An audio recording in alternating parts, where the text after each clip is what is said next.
എങ്ങനെയുണ്ട് പടം? നല്ല ഇടിവെട്ട് പടമാണ് സാർ. നല്ല രസമുണ്ട്. നല്ല ചിരിച്ച് എല്ലാവർക്കും ഒന്ന് കാണാൻ പറ്റിയ പടമാണ്. ഫാമിലി ആയിട്ട് എല്ലാവർക്കും ഒന്ന് കാണാൻ പറ്റിയ പടം. ഇപ്പൊ എനിക്ക് സമാധാനമായി. നമ്മൾ കുറെ കാലമായി മിസ് ചെയ്തിരുന്നൊരു ജിംപുളി ഉണ്ടല്ലേ, മലയാളികൾ കാണാൻ ആഗ്രഹിക്കുന്ന ജിംപുളി, അതിവിടെ കിട്ടി. അടിപൊളി ഫീൽ ഗുഡ് എന്ന് പറഞ്ഞാൽ ഇതിന്റെ അങ്ങേയറ്റം ഫീൽ ഗുഡാണ്. ഞാൻ ശരിക്കും ഇംപ്രസ്ഡ് ആയി.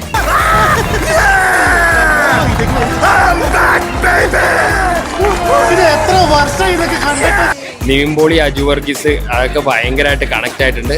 ഉഗ്രൻ എന്ന് പറഞ്ഞ അത്യുഗ്രൻ. ഞാൻ കൂടുതലൊന്നും പറയുന്നില്ല. നിവിൻ പോളിയിൽ നല്ല ഒരു കംബാക്ക് ആഗ്രഹിക്കുന്ന പ്രേക്ഷകർക്ക് നിവിൻ പോളി കിട്ടിയൊരു ഫീൽ ഉണ്ട്. എന്ത് പോളിയാണ് അയാൾ വിളിച്ചത്? തകർത്തു. പിള്ളേര് ഭയങ്കര ഹാപ്പിയാണ്. Nivin Pauly at his best ആണ്. നിവിൻ പോളിയുടെ ഏറ്റവും സേഫ് സോണായ അവിടെ കയറിയാണ് നിവിൻ പോളി കളിക്കുന്നത്.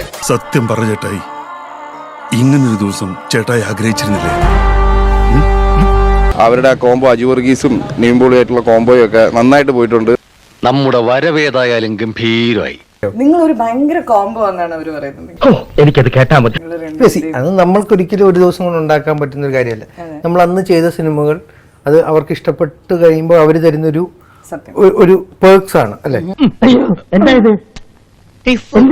എടോ ശുംഭ, താൻ എന്റെ ദൈവമല്ലേ.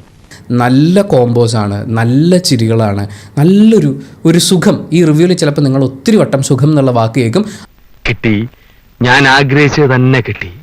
നല്ല അസല് സദ്യ ഉണ്ട് എഴുന്നേറ്റവനെ പോലെ സന്തുഷ്ടനാണ്. നാളെ പറ്റിയ നമുക്ക് ഒന്നുകൂടി കാണാൻ പറ്റി.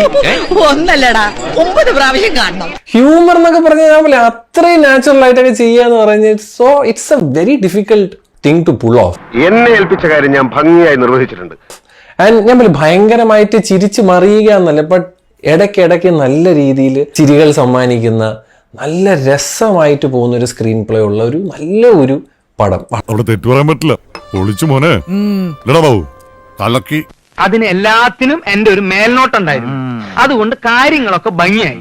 ഒരു ആക്ടർ പൊട്ടൻഷ്യൽ നീ കാണിക്കുന്നില്ല, കോമഡി വെറുതെ കാണിച്ചുകൊണ്ടിരുന്നിട്ട് കാര്യമൊന്നുമില്ല. അത് പ്രേക്ഷകർ കുറച്ച് മറക്കും.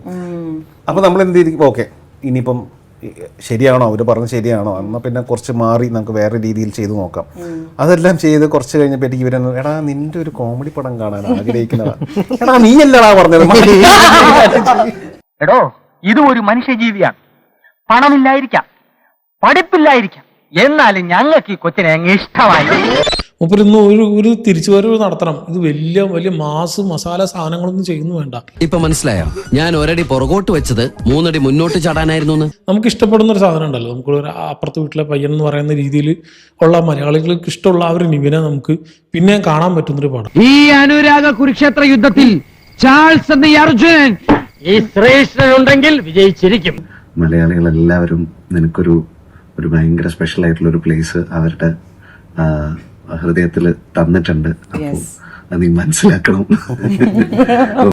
എന്റെ ലക്ക് ഈ മണ്ണി തെളിയിച്ചിട്ട് ഞാൻ ഇവിടുന്ന് പോകും. ഞാൻ അപ്പോഴും പറയാറുണ്ട്, ഇപ്പോഴും പറയുന്നു, ഒന്നും അവസാനിച്ചിട്ടില്ല. ഇത് ലോകത്തിന്റെ ചരിത്രമറിയാത്തവരുടെ വ്യാമോഹം മാത്രമാണ് എല്ലാം അവസാനിച്ചു വന്നത്.